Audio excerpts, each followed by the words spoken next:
Ngayon naman po ay pag-uusapan natin ang pagpapasuso at tamang pagpapakain sa mga sanggol at batang edad 0 hanggang 2 taon.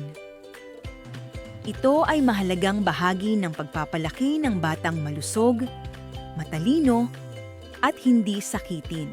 Habang ipinapakita ang larawan sa flip chart, siguraduhing mabanggit ang mga sumusunod. Mahalaga ang gatas ng ina para si baby ay lumaking malusog at di sakitin. Para sa mga sanggol, 0 hanggang 6 na buwan, ang gatas ng ina lamang ang kailangan.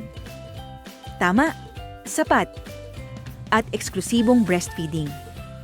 Hindi na kailangang dagdagan ng tubig, formula, juice, o kahit anong pagkain. Pagdating ng 6 na buwan hanggang 2 taon, kailangang simulan ang pagpapakain ng masustansyang pagkain, kasabay pa rin ng tuloy-tuloy na pagpapasuso hanggang 2 taon o higit pa.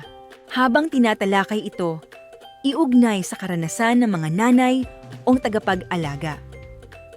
Maaari nating itanong, sino po dito ang may anak o apo na nasa ganitong edad?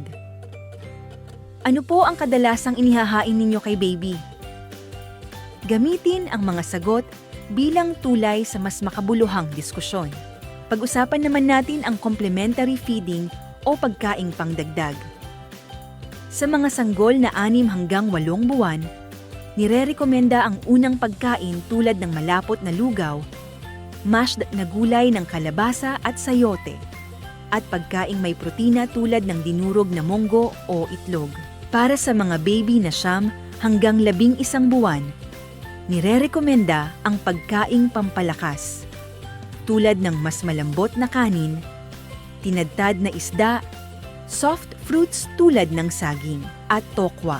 Para naman sa mga 12 buwan o pataas, nirerekomenda na ang pagkaing pangbata. Kumpleto na ang pagkain, kanin o root crops, protina, karne, isda, itlog, at gulay. Tandaan, ang gatas ng ina ay mahalaga para si baby ay lumaking malusog at di sakitin.